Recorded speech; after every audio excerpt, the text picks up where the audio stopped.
jetzt mal doch langsam an mit unserer Vorlesung. Ich begrüße Sie und euch herzlich zu unserer ersten Vorlesung im neuen Jahr.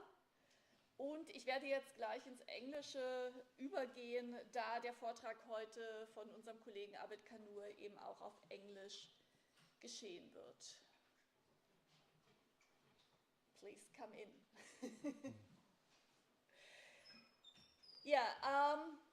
It is a great pleasure to me to introduce to you today Abbed Kanoor, who is the managing director of our new Center for Advanced Studies, Philosophizing in a Globalized World. Abbed Kanoor, who originally came from Iran, started his studies in Iran, where he studied classical European and Islamic philosophy. Later, he continued his studies in Paris at the Sorbonne University, where he did his PhD on the phenomenology of world time in Husserl, Merleau-Ponty, and Bloomberg. After his PhD, he became a fellow in Tübingen at the University of Tübingen, the Center for Interdisciplinary and Intercultural Studies there. And now, since October, we are happy to have him here in Hildesheim as a member of our team, a very valuable member of our team, not only as the managing director of our team, but also because of his rich competencies in languages and in philosophy. So his native language is, of course, Persian, but he also speaks German, French, English, Arabic, and Italian. And his focus in philosophy reaches from phenomenology to political philosophy, and with a particular focus on intercultural philosophy and an intercultural phenomenology. Abbed Kanoor is also since many years now a member of the German Society for Intercultural Philosophy. And recently, he started to focus in his research also on African philosophy, namely African philosophies in French-speaking African countries. And also his lecture today is dedicated to one of the main thinkers, the main philosophers of Cameroon, namely Fabien Eboussi Boulaga. And I'm very happy that you will introduce his thought today to us here. So welcome, we are looking forward to your lecture. Thank you very much.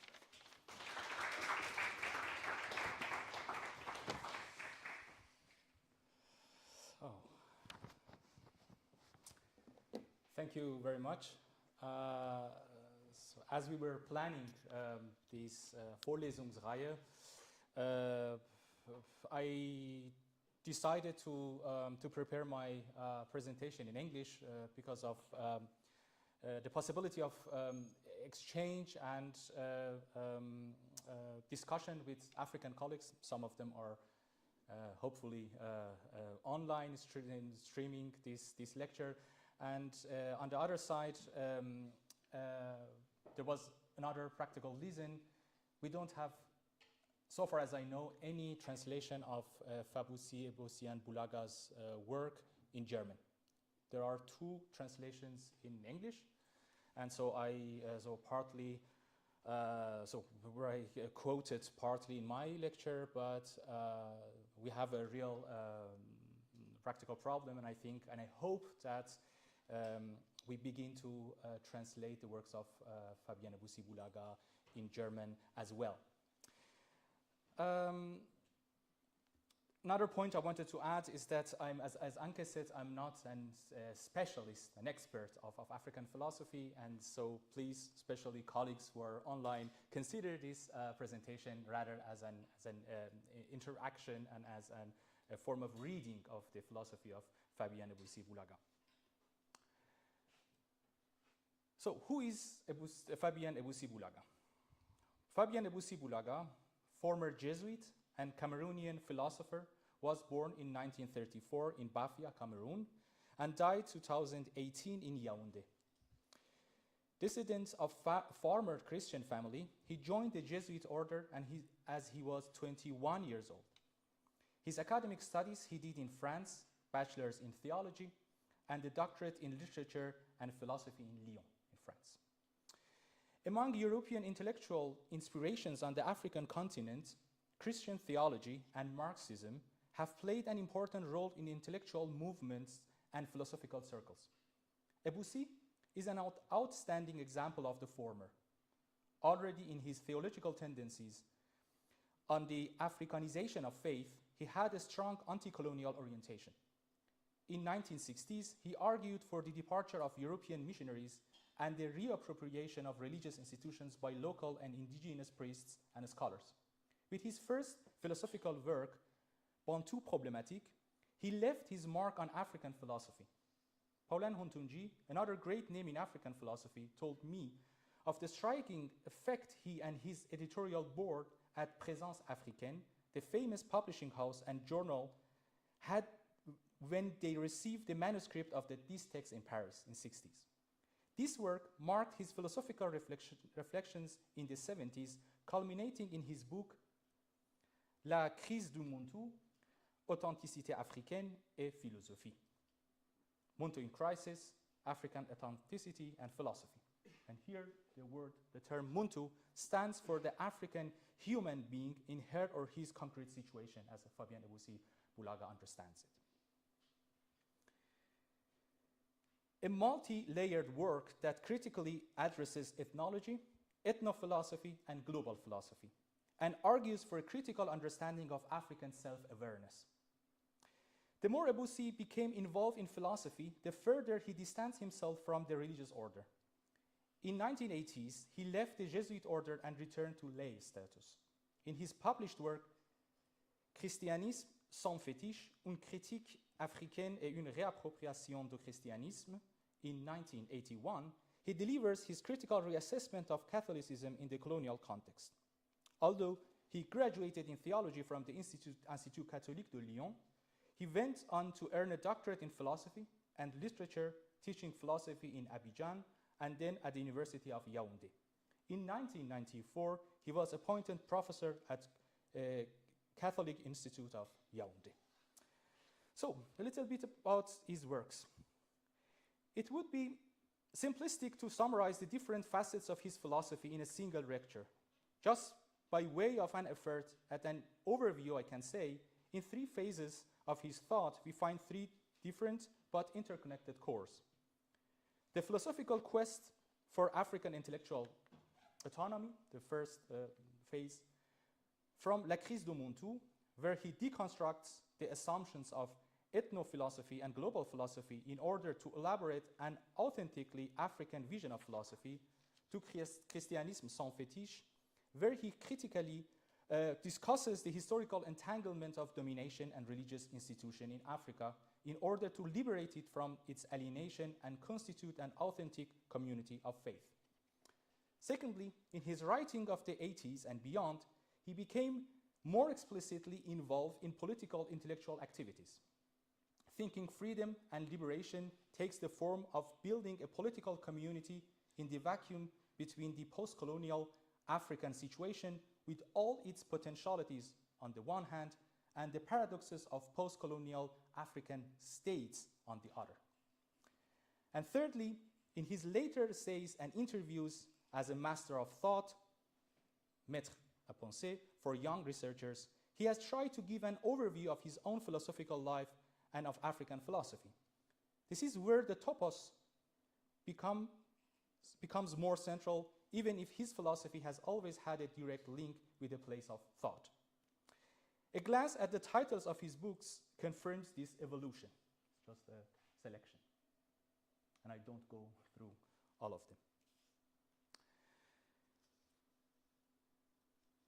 One important philosophical debate was crucial for the philosophical thought of Fabien Eboussi Boulaga, namely ethnophilosophy. Fabien Eboussi Boulaga is a representative of the second generation of African philosophers following the significant impact of the publication of La Philosophie Bantou, authored by the Belgian missionary Placide Tempels in the Belgian Congo. Temple's work ascribed a form of unwritten philosophy to Africans and acquired positive responses from several African thinkers such as Léopold Sédar Senghor, the primary figure of the Négritude movement, and Alioune Diop, who established the institutional publishing house Présence Africaine in 1947. The work received praise from Gaston Bachelard. Jean-Paul Sartre wrote an introduction to Senghor's work. Rwandan philosopher and linguist Alexis Kagame, later under the influence of this ethnophilosophy, published La philosophie bantou rwandaise de l'être, and later on La philosophie bantou comparée. Fabien Eboussi Boulaga, however, was one of the critics of the Bantu ethnophilosophy, alongside Paulin Hontunji, who delivered a scathing critique in Sur la philosophie africaine in 1978, condemning its ideological nature and lack of theoretical distinction. And another thinker, you have here the two other works of Hontunji, African Philosophy, Myth and Reality, and there is a German translation of his work, Afrikanische Philosophie, Mythos und Realität. And here we find also his, another version of his critique of ethnophilosophy of Hontunji. And another key figure, Marcian Toba, who published a critical analysis of Senghor's work titled Léopold Sédar Senghor, Négritude ou Servitude.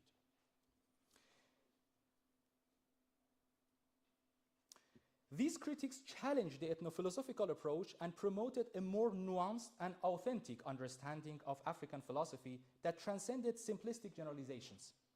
We find the repercussion of these after 1960 critical philosophical stances also in Valentin Yves Modimbe's work, The Invention of Africa, where he emphasizes the necessary awareness of African philosophers to critically acknowledge the non-African origins of their epistemological tools and pleads for a counter-anthropological recapture of African subjectivity. So with this introduction, we can ask, how does Eboussi Boulaga understand philosophy? Eboussi Boulaga diverges from two predominant perspectives on philosophy in Africa: ethnophilosophy, which perceives every cultural occurrence in Africa as philosophy, and the attitude that promotes the passive adoption of Western philosophy as the sole rational manifestation of humankind. In contrast to ethnology and ethnophilosophy, Eboussi advocates for a more self-aware interrogative approach. And the uncritical acceptance of Western philosophy is both self-alienating and out of place, since it is detached from the concrete lived experience.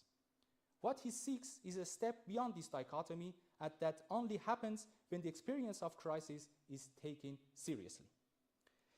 The philosophical structure of his main work, Muntu, as you will see here, Muntu in Crisis, has three parts: the global system, the symbolism of domination, and the degradations of the crisis. In the first part, ethnophilosophy is shown as not the opposite, but the counterpart of global philosophy. It is an exotic exception that confirms with its difference the world order of knowledge. In the second part, symbolism of domination shows that learning philosophy is not a mere epistemological process, but rather an initiation to the process of a transcendent supremacy called civilization. He does here a psychoanalytic work on cultural mind. Initiating philosophical education in Africa, at least so far as Eboussi lived it, was a form of acculturation supposed to lead to a superior level of human existence. A form of violence, according to him, that produces a philosophy unaware of where from and opaque to itself. In the third part, the degradations of the crisis, we find his positive contribution, in the sense that while the first attitude promotes a return to oneself and to the origin in its particularity, ethnophilosophy, The second attitude promotes the rational and the universality, but in a very abstract way. The third post-crisis attitude doesn't take none of these philosophical attitudes, whether ethnophilosophy nor global philosophy, for granted. The third attitude is rather hesitating than skeptical. It dwells, as he calls it, at threshold of philosophy in a nameless land.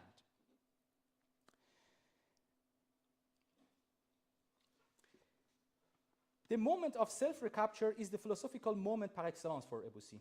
This moment coincides in the African context with the end of ethnology. The field of study of this discipline, according to Eboussi, is shrinking in such a way that one is already able to foresee the time when there will be no tribe left corresponding to the axiomatic definition of primitivism. His prediction came true. But his critique of ethnophilosophy is based on following arguments. Ethnophilosophy is a philosophy without philosophers, as it assumes that all individuals are encompassed within it based on their ethnic unity, thereby neglecting the agency and active engagement required to practice philosophy. And second, the philosophical development of thought through an evolution and awakening is not emphasized. Instead, ethnophilosophy asserts that individuals are already engaged in philosophical practice without conscious realization. And thirdly, a clear distinction between philosophy, anthropology, and sociology is absent. Paradoxically, an Africanist can claim authority, a non-African Africanist can claim authority in African philosophy more than the very thinker of this philosophy. Any perspective treating philosophy as an inherent and unquestioned aspect of Africa is, according to Boulaga, mere rhetoric, failing to achieve genuine philosophical inquiry. Such a rhetoric tautologically reiterates something like an African is African. There are not philosophers, but mere differentiating features in African languages that produce philosophies. Rhetoric doesn't aim at truth, but revendication and consent. The reception of ethnophilosophy is an act of passive identification. What is needed is a renaissance. Eboussi Boulaga doesn't deny the relevance of African cosmogonies, languages, myth, rituals, and customs for the philosophical reflection. They manifest the modes of being and human existence. They are not, however, philosophies as such, according to Fabien Eboussi Boulaga, at least in this period of his thought. Philosophy occurs through a groundbreaking and foundational experience. This experience is, in the African case, neither astonishment nor wonder, but just stupor, caused by an overall defeat. And so, not Thaumatsane, but stupor, as he writes it. Only the acknowledgement of crisis and the critical self-consciousness would go beyond the dichotomy of ignorant self-negation and narcissistic self-glorification. The end of ethnology, and not anthropology, and the dismantlement of ethnophilosophy are both the condition of liberating the future, la libération de l'avenir, according to Eboussi. African philosophy is directly connected to the future, not only as a project on future, but towards another standpoint beyond the unique and linear development imposed by ethnic history, where another outlook on past becomes possible. Liberation is a step toward future through the reemergence of what was eliminated and on whose repression and denegation the ethnological discourse was built. This liberation move towards future takes two forms: practical orientation, which is, according to him, emancipatory praxis one applies to oneself and to one's society, and secondly, a topological orientation, as I understand it. The topological approach is not only a passage from ethnology to philosophy, but rather a recapture of both on a topological level. We have two different orders of relations, two different spaces. One is the ethnological space where no becoming is really happening. It is rather a space of motionless and timeless relations, according to him, and reiteration of the same and identical. And on the other side, the space of Muntu, brought about by the singularity of Muntu's location and experiences that open a space of heterogeneity. So we have a dichotomy of two spaces. On one side, the reproduction and repetition. On the other side, the foundation. On one side, the translation of the outside to the inside, primitive to the civilized. On the other side, the reversible time of the dialogue and the space of communication, according to him. It is not just a matter of recognizing two orders of knowledge, to use Foucault's words, but of making a comparison in a critical dimension. The anthropological translation is not really a means of understanding, but rather a barrier. By contrast, Eboussi addresses the spatial openness of Muntu's concrete experience in this quote. The vexing problem of translating a system into another one, heterogeneous and even contradictory, simply vanishes. Within the same space, one encounters only interpretative reformulations, transpositions, and modal conversions. Reformulation signifies the recapture and refiguring out of the same end or meaning to be achieved by oneself in the real world, that is to say, under other circumstances and conditions in a quite different context. End of quote. The philosophical spatial turn that Eboussi pleads for is fulfilled on two levels, topical and topological. It is topological insofar as the lived-situated topos of Muntu, in its geographical, linguistic, cultural, and historical givenness, is not subordinated to the homogeneous objective space of ethnological approach. It is but also topical, since the recognition of Muntu as the subject of various experiences liberates the dynamics of corresponding various fields of experience. Muntu's experience of community and its political dimension, for example, is different from the bodily experience in both its physical and emotional dimensions. Each field of experience is a topical space irreducible to a simple objective reality with determinate factors. Taking the topological space seriously gives rise to a situation in which a form of hermeneutics becomes indispensable. He writes, ethnology would translate the world of the primitive in such a weird or bizarre language that it had no connection with their own human experience and could not challenge and question them. The worldview of the primitive was mystical or grossly utilitarian, in a strange world of forces or spirits, floating unperturbed by colonial reality contingencies and excluded from any political interpretation. Now, translation is substituted for transmutation or conversion of modes. By a simple change of position by the subject, one passes from the indicative to the imperative, from the myth to narrative and to dialogue. End of quote.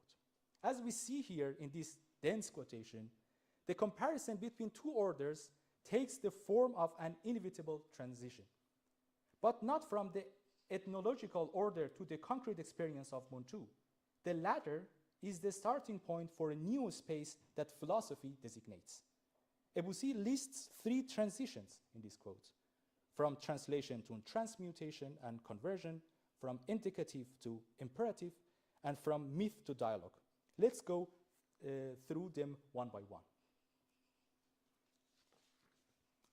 From translation to transmutation or conversion. The ethnology works with the process of translation, the complex, multi-layered reality of singular given situation is translated to the unanimous language of ethnology. This process of translation is violent to the experience of Muntu, insofar as it betrays the very meaningfulness of this experience for the subject of the experience. This translation, which is not from a text to another textuality, from a language to another one, should be replaced by a transmutation. There is no reduction, nor sublation, no Hegelian Aufhebung possible here, but the rupture and the emergence of other spaces of experience. This passage is topological insofar as a displacement takes place. The same things speak and signify from elsewhere, according to Boulaga. The reduction of the given situation to the dualistic organization of ethnological space is not possible anymore. It is the experience itself that resists to this reduction. In contrast to the asymmetrical ethnological translation, where a non-reflexive relation between the observer and the observed is established, the location of Muntu and the space it opens is different. This space is from the beginning practice-oriented and the space of being together. It has neither an inside nor an outside. This topos is in its particularity not connected to the global situation. I repeat it again. This topos in its particularity is not disconnected to the global situation. On the contrary, based on its very partiality and particularity, and not through an abstraction, participates to the global. It is a total part.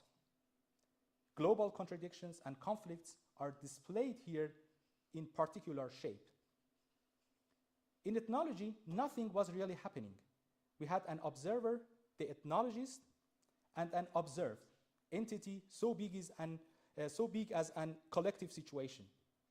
But the collective life of the community isn't an atemporal repetition of certain rituals and linguistic functions.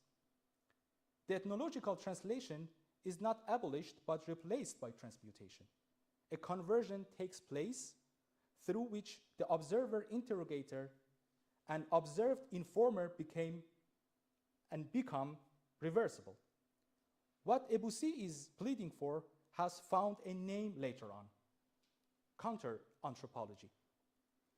As recently a book from Jean-Christophe Godard has been published with the title Ce sont d'autres gens. There are other people, contre-anthropologie décoloniale du monde blanc, and counter-anthropology, decolonial counter-anthropology of the white world.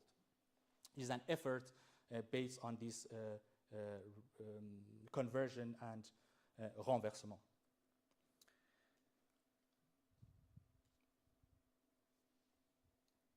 In his famous lecture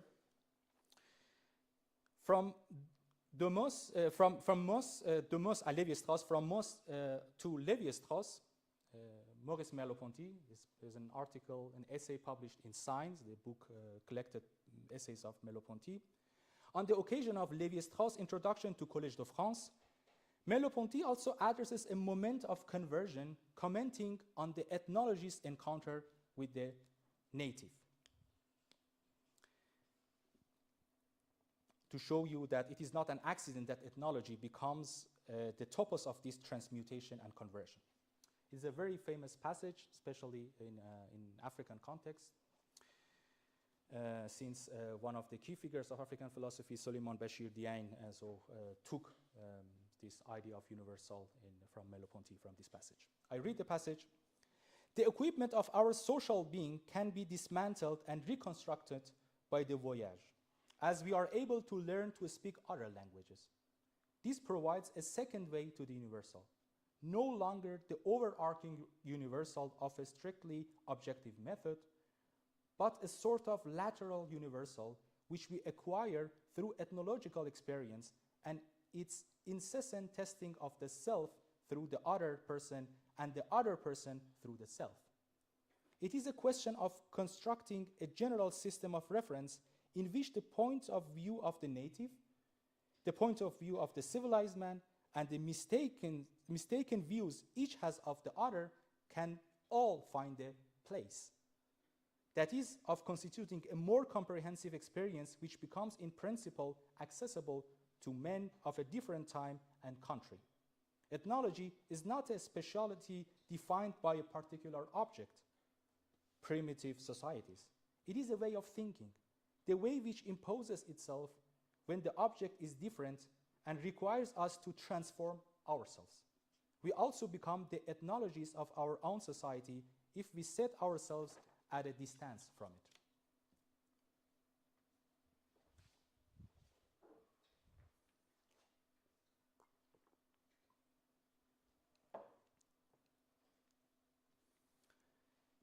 The voyage, learning other languages, and more specifically, the ethnological encounters all share a transformative dimension. Taking seriously the strong reversion of this transformative dimension would lead to a second approach to the universal as a lateral, open process of becoming instead of the overarching universal. Merleau-Ponty calls it surplomb in French, specific of colonialism. His idea of the lateral universal and the phenomenological reversibility of the self through the other and the other through the self that accompanies it have been crucial for post-colonial thinkers such as Souleymane Bachir Diagne, as I mentioned. The space opened by the conversion is neither a place nor belongs to a pre-temporal state. It is neither ontological nor genetic. It is a reversion that brings about a radical change of perspective. It is comparable to what Chora designates in Plato's Timaeus, a subversive element which, as Derrida says, does not allow the history of philosophy to become absolutized. It is neither generative nor engendered, but a necessity that urges new beginning and as such is at the origin of the philosophy itself. It is not about an attitude that would presuppose the possibility of an omnipresent consciousness, just as, for example, the Hegelian spirit. It is about a topos of thought whose heterotopia is both radically different and dislocating in its difference. This heterotopia of thought is discerned by border thinkers such as Merleau-Ponty and Foucault. The former speaking of a chiasmus between the self and the other, as in the quoted passage, the latter undertaking, Michel Foucault, an ethnology of Europe, as he says. So when he has been asked, what have you done in Les mots et les choses, the order of things, he answered, what I have done is an ethnology of our European culture. Here I would like to add a critical observation. Thinking nature, community, time, and space interculturally brings not merely different theories, but different topoi of experience together. The relation of these topoi are not asymmetrical anymore. Even contemporary anthropology testifies that.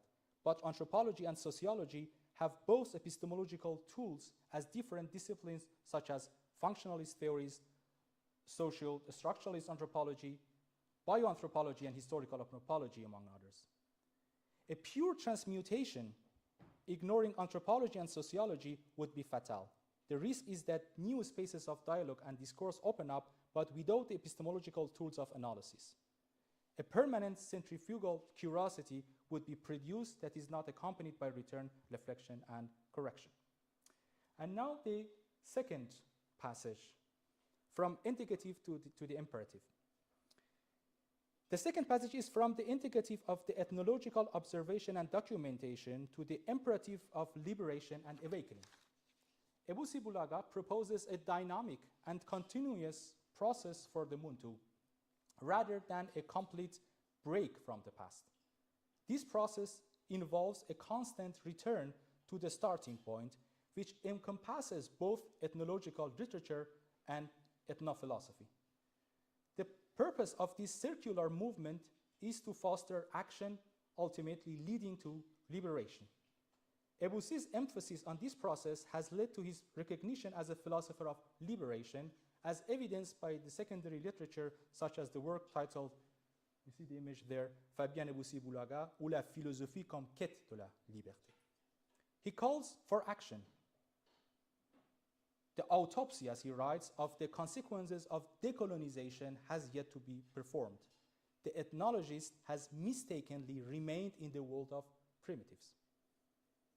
Even the indigenous ethnologist is trapped in this false dwelling. The imperative of liberation should precede the ethnological indicative. What is to be done? And what specific form does this liberation take?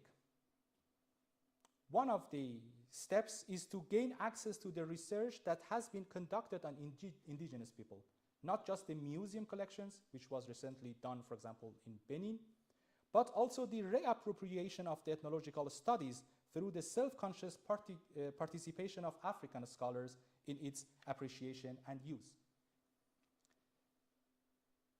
And And secondly, emphasizing and bolstering forms of knowledge that contribute to empowerment, to organize for a better life, to defend oneself against aggression due to unmet basic needs and disease, and to resist exploitation. A critical concern lies in the potential consequences of completely embracing the imperative of liberation, however, as it may inadvertently reduce African philosophy to solely political and ethical dimensions. If this were to occur, it would neglect crucial aspects such as epistemology and ontology. The challenge then becomes finding a balanced approach that neither restricts epistemology and ontology to ethnophilosophy nor supplants them with political philosophy and ethics. And the third passage, from the myth to narrative and dialogue.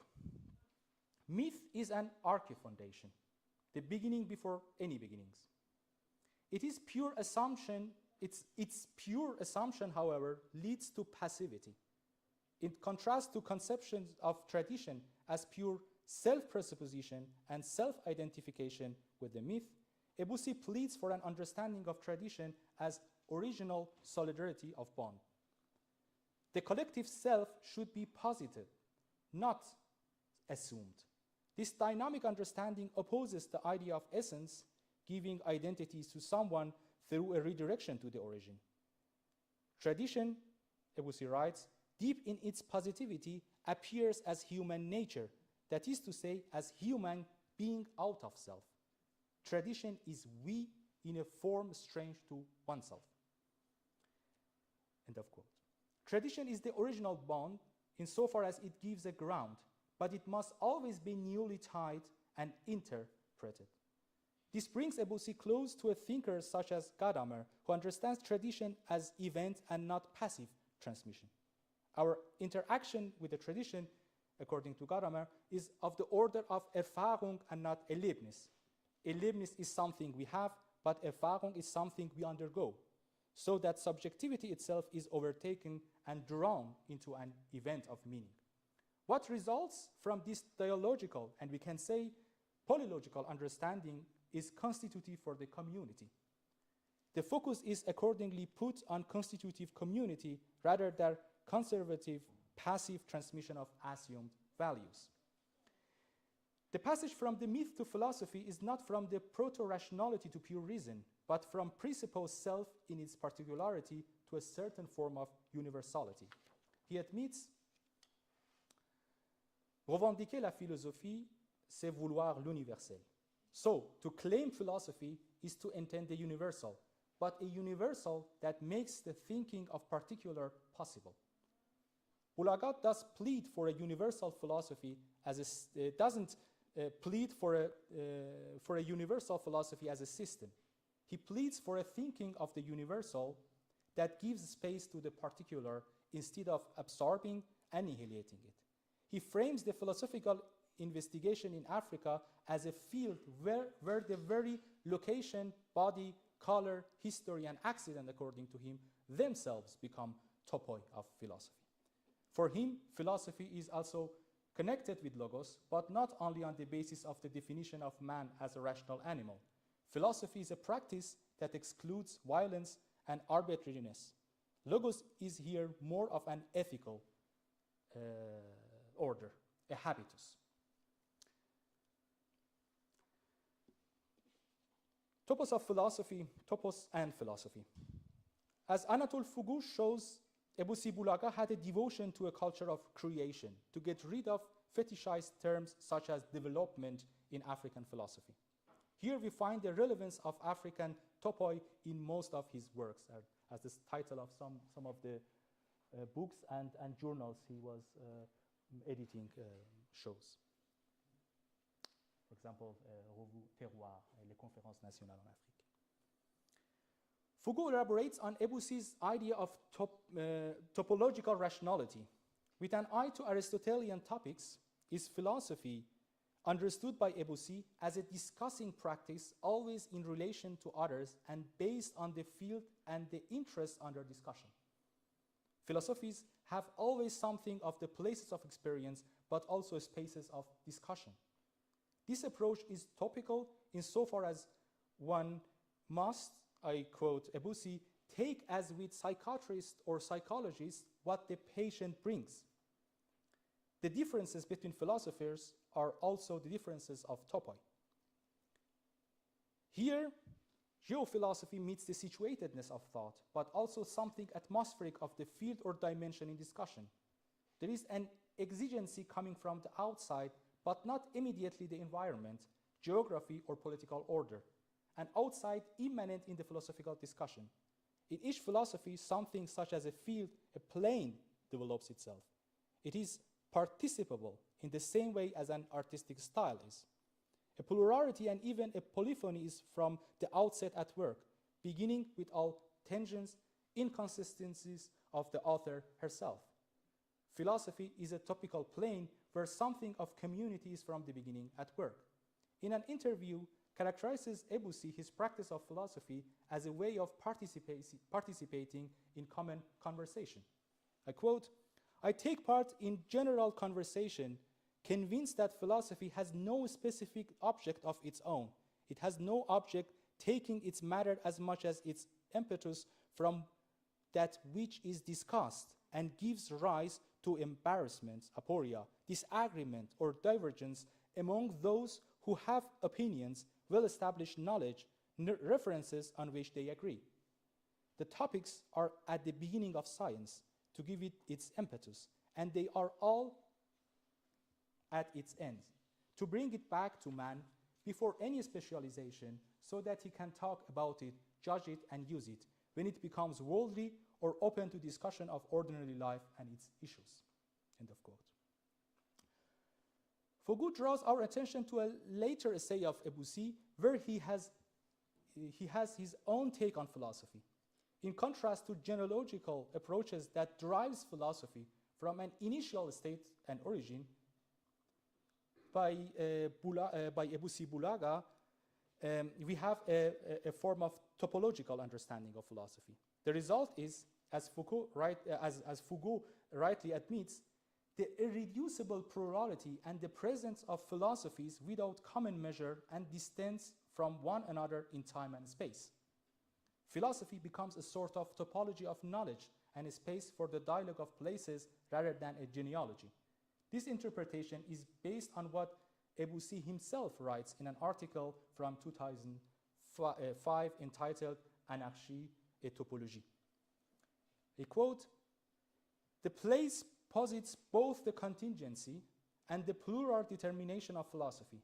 It leaves from the otherness of what precedes it, which it neither creates nor invents. It lives on the otherness of questions posed by others and of what they bring to the table, presuppositions, beliefs. It is the production of commonplaces. Topology is a dialogue of places without beginning or end." End of quote. Eboussi Boulaga understands philosophy as a topology, characterizing it as an anarchy rather than a kingdom. This view challenges the history of philosophy as successive rulers over a territory of truth. The philosophical anarchy, and so I understand it as anarchy, rejects the idea of a single primary source of philosophical thought, whether from the West or the East. Philosophical topology encourages the continuous re-examination and reinterpretation of philosophical ideas, moving beyond mere commentary on established thinkers like Plato or Aristotle. Each place of philosophy is a new location out of which the whole philosophy reshapes itself.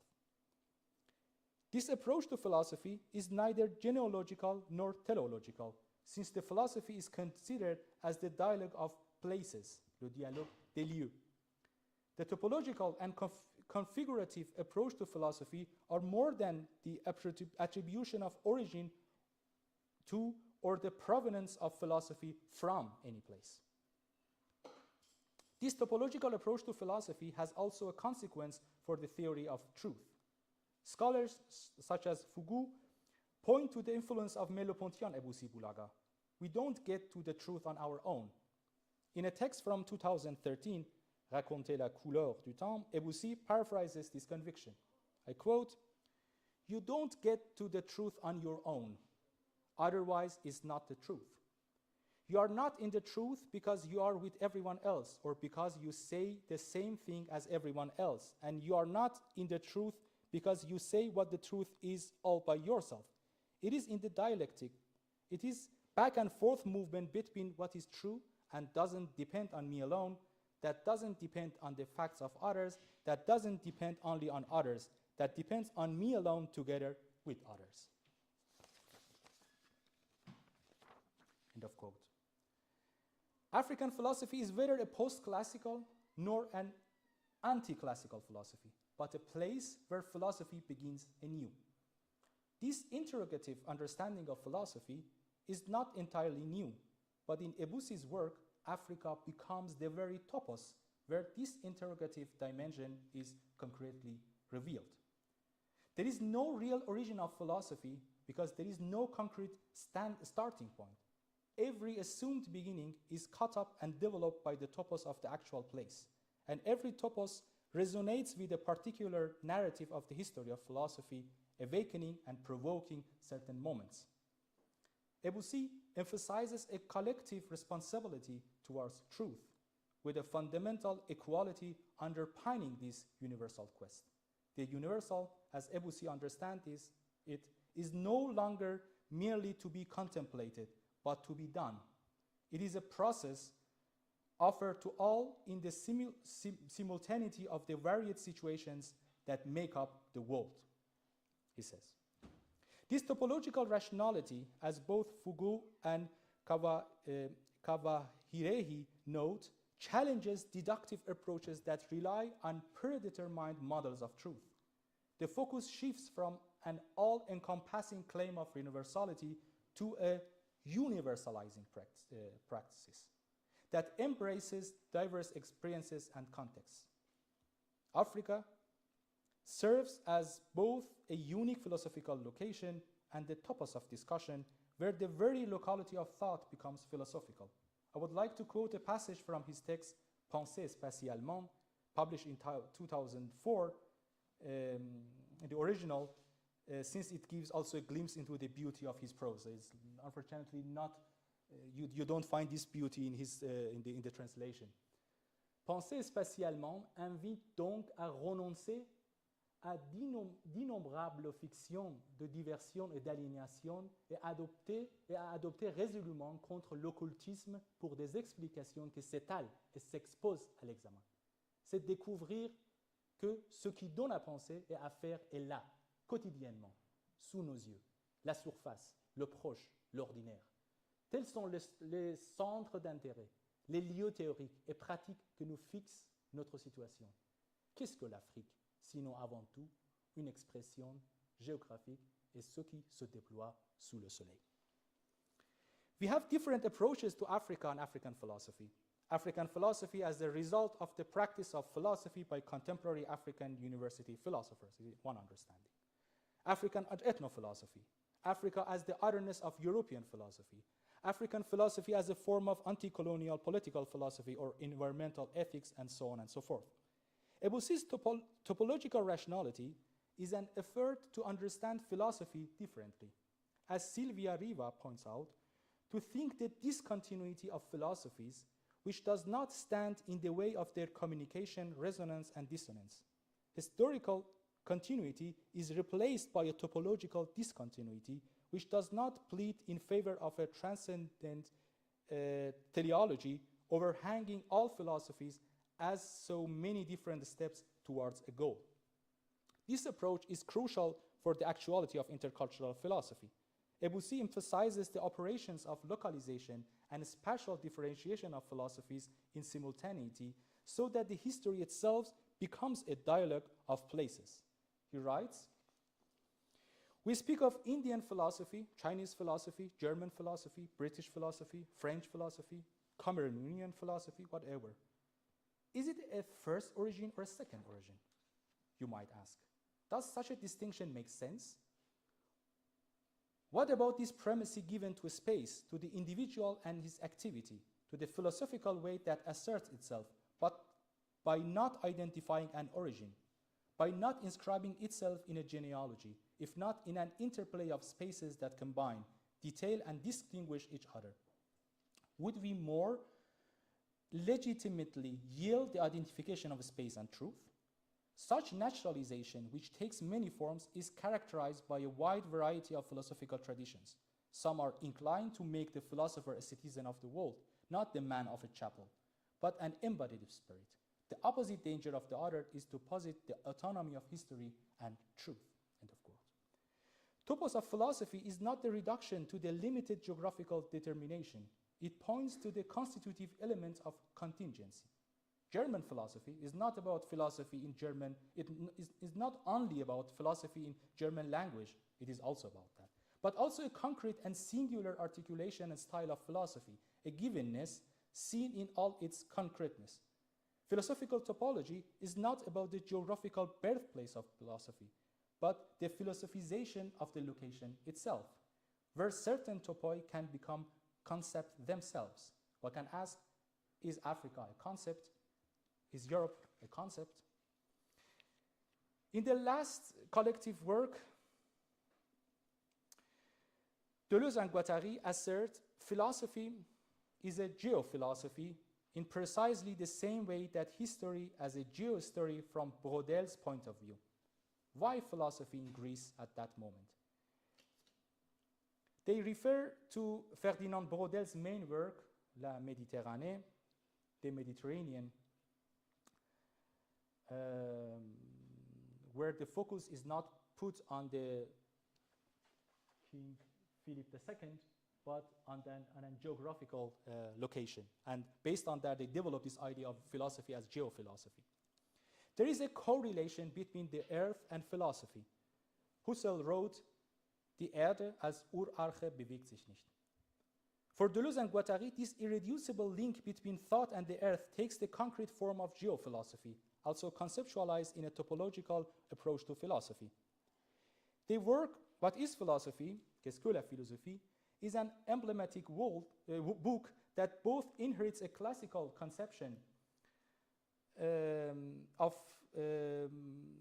philosophy and marks a redefinition of it. Philosophy is the art of forming, inventing, and fabricating concepts. And what is a concept? There are no simple concepts, they write. Every concept has components and is defined by them. It therefore has a combination. The concept is a whole because it totalizes its components, but it is a fragmentary whole. For example, Descartes' cogito has 3 components: doubting, thinking, being. They refer to a problem, a plane of constellation, and get their relation from this problem. In their exploration of philosophy through the concept, Deleuze and Guattari introduce a topological dimension to the concept. According to them, the concept is not primarily a matter of comprehension or extension, but rather of ordering, variation, and neighborhood. The concept is relative to other concepts and to the plane on which it is constituted, but it is absolute in terms of its totality of meaning and the order it gives to its components. Deleuze and Guattari do not stop at the level of concepts. Whereas Kant and Husserl seek to reach the transcendental condition or constitutive foundations of meaning that underlie the concept, Deleuze and Guattari introduce the imaginary, which generates a form of spacing. This spacing comes from what they call outside, this external non-place, or in other words, this outside within, has no final foundation. The technical term for this conceptual realm is the plane of immanence.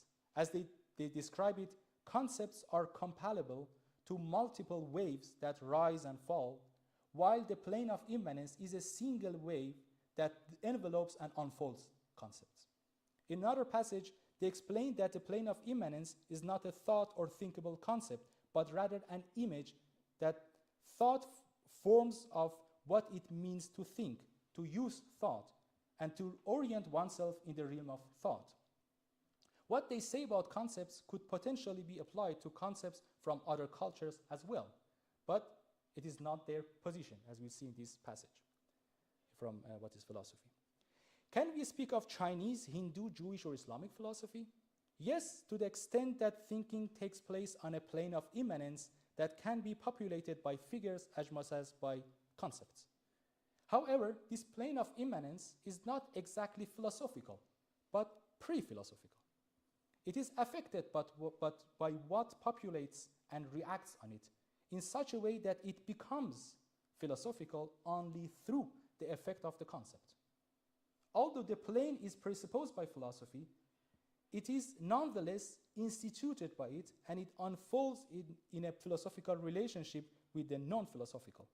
In the case of figures, on the other hand, the pre-philosophical shows that the creation of concepts or a philosophical formation was not the inevitable destination of the plane of immanence itself, but it could unfold in wisdoms and religions according to a bifurcation that was of philosophy in advance from the point of view of its very possibility.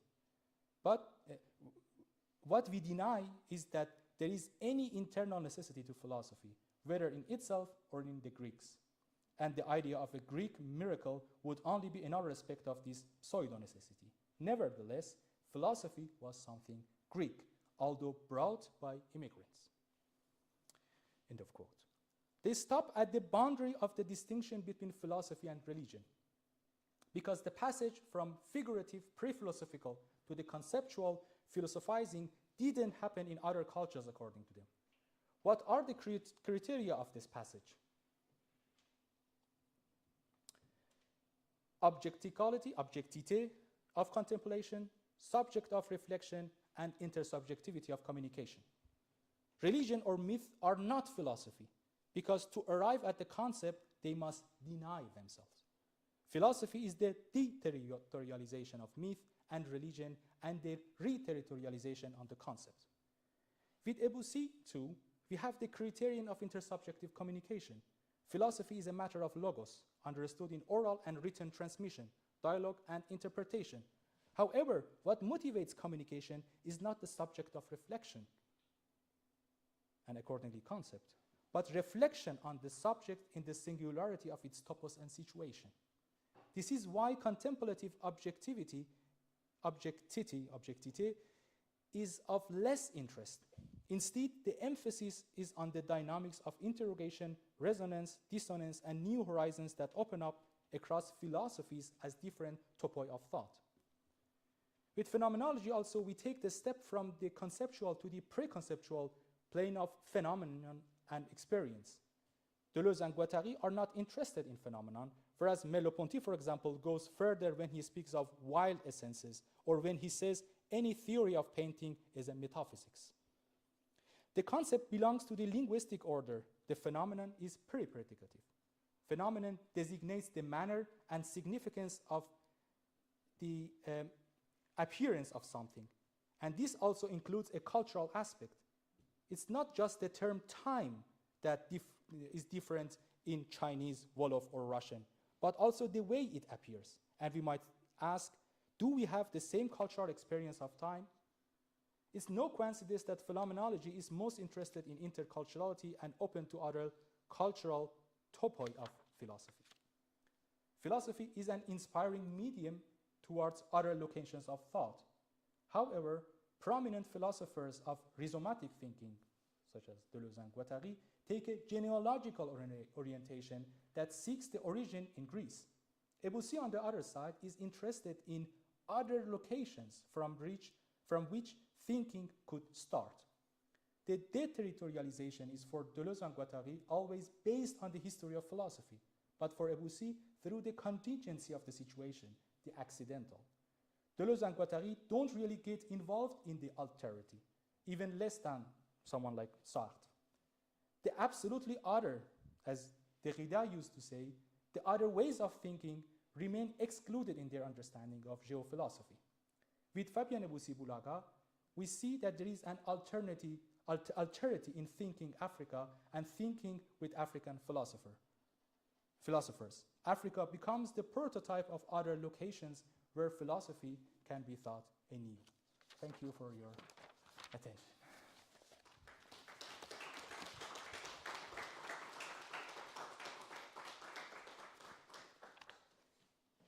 Thank you so much for this interesting lecture and introduction into the thoughts of Eboussi Boulaga.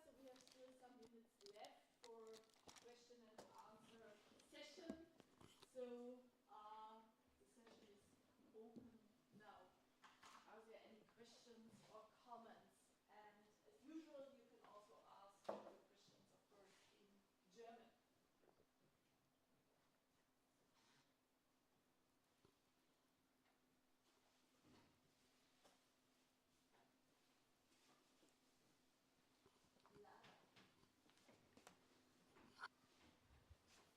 Thank you for this very dense lecture. My question is around the geo-philosophical perspective. We have talked about it several times already. I am also very interested in it. So I'm wondering on how you, together with Eboussi Boulaga, would think together the question of like geology and geography and topos and language. Because I started realizing that very often it can happen unconsciously that we use specific notions or terms that actually already bring a specific topological image to our thought, but it's not probably thought as such. The example is just now in the quote you gave on the plane. So the plane already is a like geographical formation, but then we use this kind of concepts and terms, and obviously also differing in different languages. There might be totally different notions and concepts and terms that we use as tools to establish like this kind of philosophical language. So I would wonder how you... Thank you. Thank you.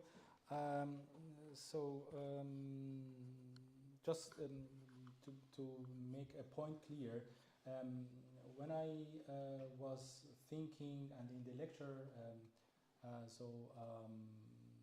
open the discussion to this geophilosophy by Deleuze and Guattari, I was thinking about an equivalent of topological, what we can call a topological approach to philosophy.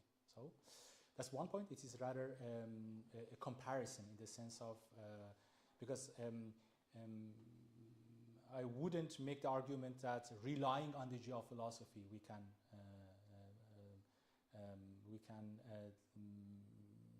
explain totally the philosophy of Fabien Eboussi Boulaga, because I think that there are certain limits to the concept, the way Deleuze and Guattari use it. Yeah, but it is rather about a form of opening a field of resonance and dissonance between Deleuze and Guattari on one side and Eboussi on the other side, but also to show the difference of someone who takes the very topos of thought as the situatedness of the body, as he calls it, color, history in the African context, as also topos in the sense of Aristotelian topics, in the subject of discussion, for example.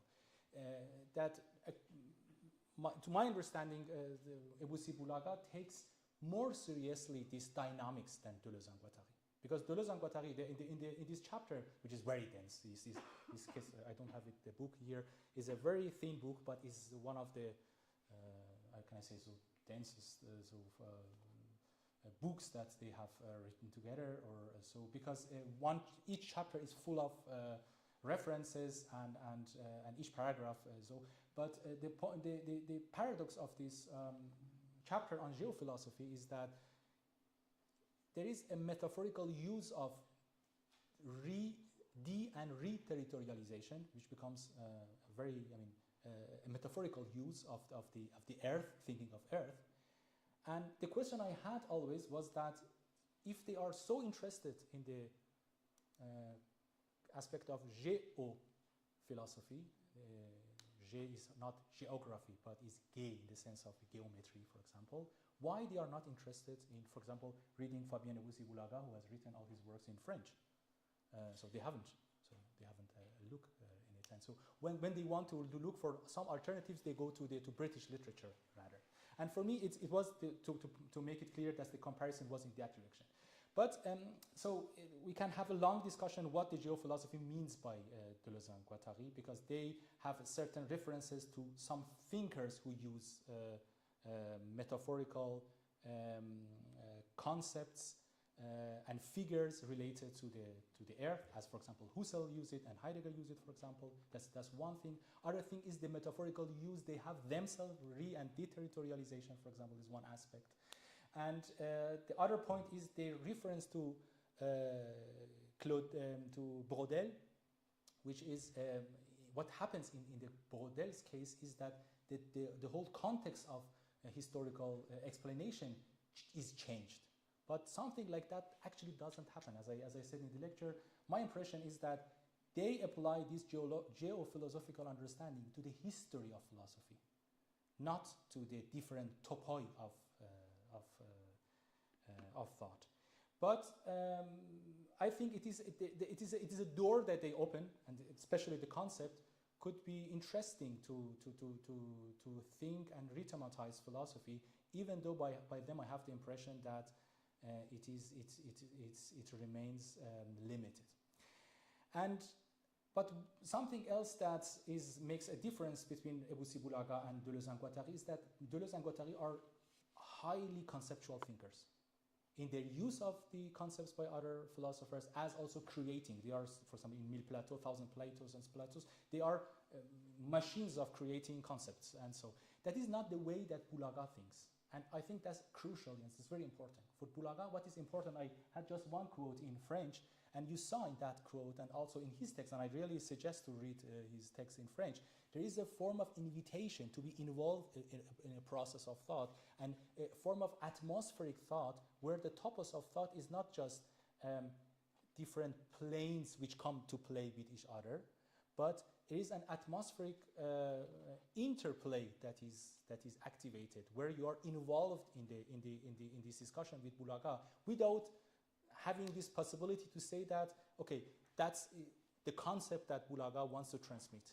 It is rather this atmospheric dimension which is very important, and that makes a huge difference between Deleuze, Guattari, and Boulaga. And it can partly also explain the point you mentioned about language, because by Deleuze and Guattari, is paradoxical. Sometimes they are of a very, especially Deleuze, of a very high precision, for example, in what he writes about Leibniz, Spinoza, and so on. But since they are very interested in literature, they are open to the metaphorical use of the terms. That's why you have plane, for example, which can be used both in the spatial, even visual understanding of classical philosophers. For example, there is a chapter, and a part of a chapter is on Kant, and you see they have even a drawing, and it's both in that sense as also concretely in the case of Greece. For example, where they use the concept of geophilosophy is to explain why philosophy happened in that island form piece of the earth, and for them it's very important. It's very interesting, as I say, that is something of migrants, is not something original in the sense of created and developed by indigenous Greek people. To them, they have a conviction, but it has something to do with the geography of the place, and that's something that became interesting for someone like Glissant, for example, who saw a correlation between the place and philosophy. Yeah.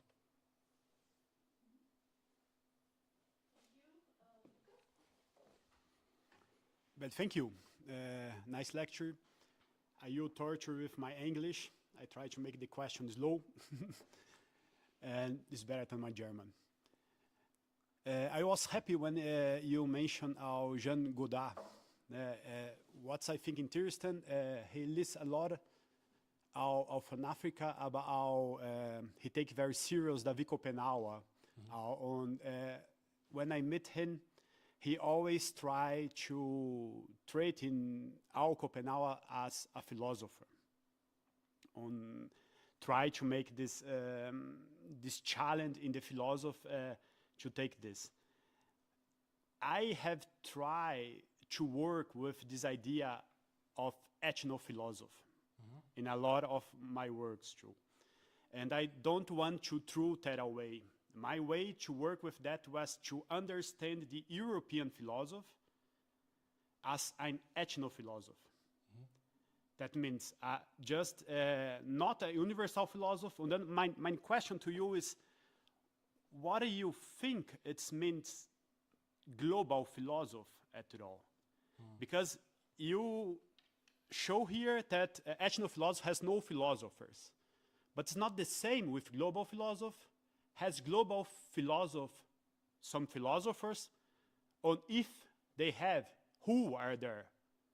Because my question is if behind this idea from global philosophy is just an European ethnophilosophy from old dead white men that stays with the philosophers that you show us, the Deleuze or the Guattari. Or are Schopenhauer and Eboussi all global philosophers? I don't think we will say. We always use African philosophers or the Cameroon, but maybe with the Bantu philosophy, Bantu is better as ethnic than we say Cameroon or Africa. They are all European concepts that we use. On global too, the idea from an globus is all an European product. So my question is a little bit, when we work and criticize ethnophilosophy, what do you think? What you do when you do, or when you do, global philosophy? What is this? Yeah, thank you. Thank you. I think it's an important, it's a very important point. We have to clarify a little bit the historical context, because ethnophilosophy in that context was understood as following the case of Placide Tempels. The fact that when we go to Africa, we can't ask the question, where are the philosophical texts, you know? And looking for equivalence of philosophical texts, for example, we can take the dance, for example, as a case of ethnophilosophy. And as I said, the first generation of African, so these mentioned African thinkers, most of them written in French, so they took this idea very seriously. Senghor has written on this idea of dance as a form of philosophy. Yeah, but Toa, Hontunji, and Boulaga were very critical about that, because at least for Boulaga, it's very clear that philosophy happens through a form of questioning and a conscious questioning. And he doesn't deny the necessity of a return to all you can imagine, dance, ritual, ancient forms of wisdom, and so on. But for him, especially in this phase, because I have to admit that I couldn't just treat all his books and so on, and I'm not a scholar of Eboussi Boulaga, but especially in this phase, which is very critical, for him is very important this passage. And for him, this passage, he doesn't name it global. For him, it is philosophy. And philosophy in the sense that it is a meeting point between him and Aristoteles. And there, Aristoteles, for him, is not the philosopher of global system. That's very important. Because Aristoteles is understood in that case as a thinker who is also involved in this reflection, in this form of thought, which is always in relation to a form of distancing yourself from something. That's one point I think is very important. Another point is that what he understands by global philosophy, and shall we compare global philosophy, or global system rather, what he writes here, with the world philosophy in our time, or global epistemology in our time, or not? That's important, because I admit that perhaps that's my wrong understanding.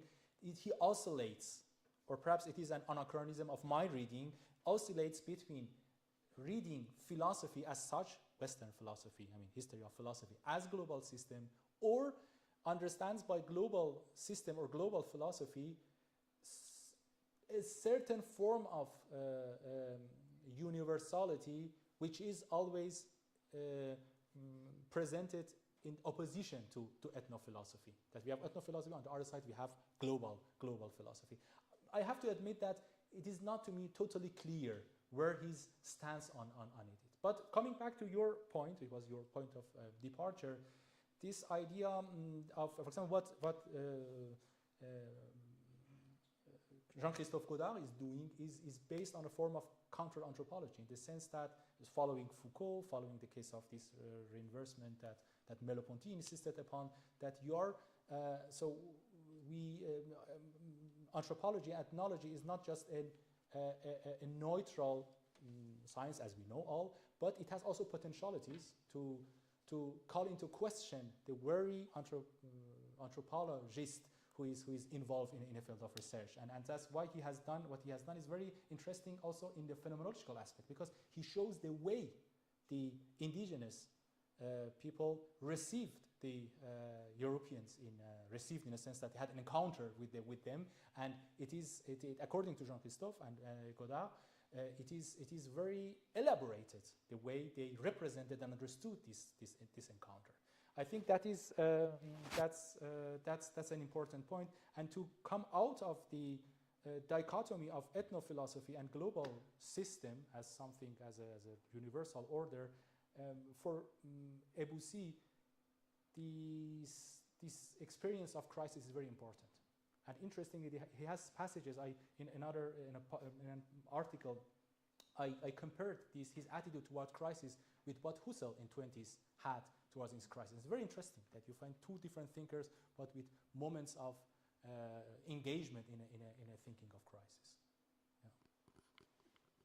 Yeah, thank you very much. Maybe just a very small comment. I mean, a core characteristic of ethnophilosophy in the African discourse is that ethnophilosophy is a communal thinking. Yeah? This is what temples also try to describe with Bantu philosophy, that it is a communal thinking expressed in proverbs, in stories, in cosmologies, or also in dance. And I think what Eboussi Boulaga and others are criticizing is that where is the point of critique if we talk about a communal thinking? So what they are pointing to is that philosophy is also always produced by individuals in communication, in dialogue. I think this is an important aspect also of the philosophy of And I have to add that it's very simplistic what I say, that is a first generation, second generation, and so on, but it's a way of simplifying. But after this second generation of critical engagement with the ethnophilosophy, there was a form of return to the literature on ethnophilosophy. For example, one of them is a philosopher from Senegal, Bado Ndoye, who will come to Hildesheim in March. He has tried in one of his last books to have a return to admitting many aspects of this critical attitude, to come back to the literature on ethnophilosophy. And when you talk to him, he says that this is he, for example, finds some of these critics as a zeitgeist of the 60s, for example. And it's interesting to talk to someone like, for example, Bado Ndoye, to see the actual, stance of African thinkers on ethnophilosophy. Also in the Anglophone Africa, yeah, for example. Ethnophilosophy was published just a few years ago, 3 years ago, which gives it's an anthology with a lot of papers on this issue of ethnophilosophy and the relevance of ethnophilosophy. So there's still a continuation of the discourse. But Catherine, last question for today. Yeah, thank you very much. Thank you very much. I have perhaps I didn't get an important point, maybe, but perhaps you can solve immediately my question, maybe, yeah, but maybe not. We'll see.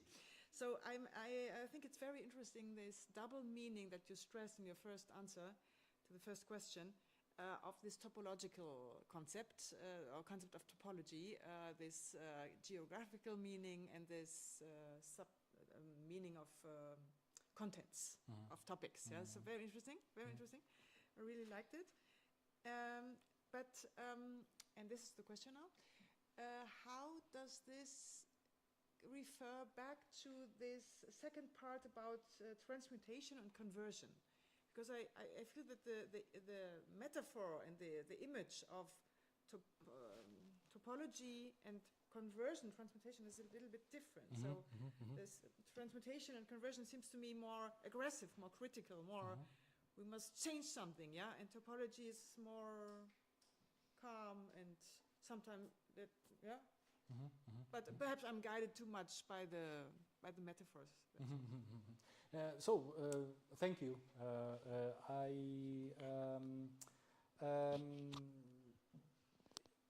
I understand, and I name after especially one scholar of Eboussi Boulaga, whom I mentioned, Anatole Fogou, what he calls topological rationality.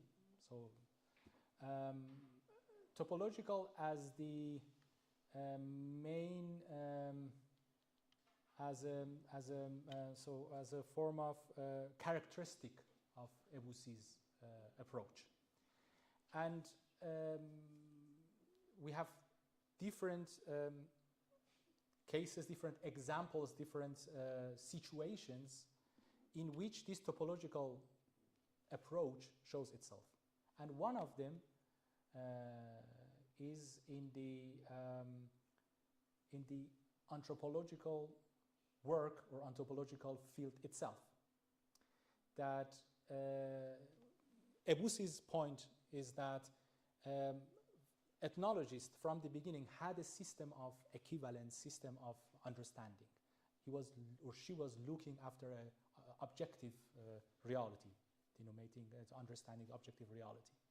And even when the anthropologists, ethnologists traveled to a field of research and work, it was a form of imposition of this order to the objects. And according to him, it's not loyal, it's not faithful to the experience of the indigenous people, because the question of meaning becomes very problematic. And it is because perhaps it makes sense since you observe a certain order, a structure, but perhaps this structure doesn't mean anything to the very subject of this experience. That's the critical attitude point of Eboussi. But what I didn't mention in the lecture, and I can precise it in this answer, I think what he hasn't considered, and with Merleau-Ponty especially, with this famous passage we can consider, is that the anthropological work and also ethnology is not just only this form of imposing certain rules. It is also, but it gives also the possibility of reversion, a form of conversion, a form of transmutation. As, for example, Merleau-Ponty mentions, as we see also in the work of Lévi-Strauss, as, for example, Foucault, under the influence of Lévi-Strauss, for example, has seen. And I think it's a blind point, at least in this phase of the thinking of Eboussi Boulaga. I can understand him in the sense that he was very critical of the not only ethnophilosophy, but also ethnology. But what it could be considered as a blind point is that exactly in this chiasm, as Merleau-Ponty calls it, the very moment of encounter, the anthropologist and the ethnologist is called into question, in the sense that you are in a new situation. You are topologically in a situation where your old system of understanding even doesn't work, and you have to begin anew. And this is something that, for example, in the work of some anthropologists, for example, like Eduardo Viveiros de Castro, goes far further than this form of encounter. For example, someone like Philippe Descola would say that, as a disciple of Lévi-Strauss, that he took seriously this encounter, but still he's interested as a structuralist anthropologist, interested in finding 3-4 forms of ontologies that is applicable to all the human societies. But for example, when you read an anthropologist like the Brazilian anthropologist Eduardo Viveiros de Castro, for example, the cannibal metaphysics, for example, this reversion doesn't permit you to have a form of, can I say, an order, a structural order at the end to ascribe it to any, to all different human societies, because this dynamism of this interplay doesn't end at all. It changes itself according to different topoi, and this, as you said, this brutal dynamics is always active, and I think that is something that is interestingly, Eduardo Vélez de Castro quotes Deleuze and Guattari, and about, to me, so my understanding of what is philosophy is that these two thinkers, they don't have this, even though they are thinkers of becoming, writing is for them a form of becoming or so, and interestingly, they are not, don't go so far as to call into question their understanding of philosophy, even though both of them were interested readers of Lévi-Strauss and Clastres, also anthropologists. Yeah. Thank you. Yeah, thank you so much. I think we have come to an end for today. Thank you for your lecture. Thank you for all your questions. And yeah, this is the end of our lecture today. Next week, I think it will be the lecture by our colleague Lars Bethes Yeah. about what is it? Eine skeptische, die Philosophie in skeptischer Perspektive. Praxis. Nächste Woche jedenfalls die Vorlesung von Lars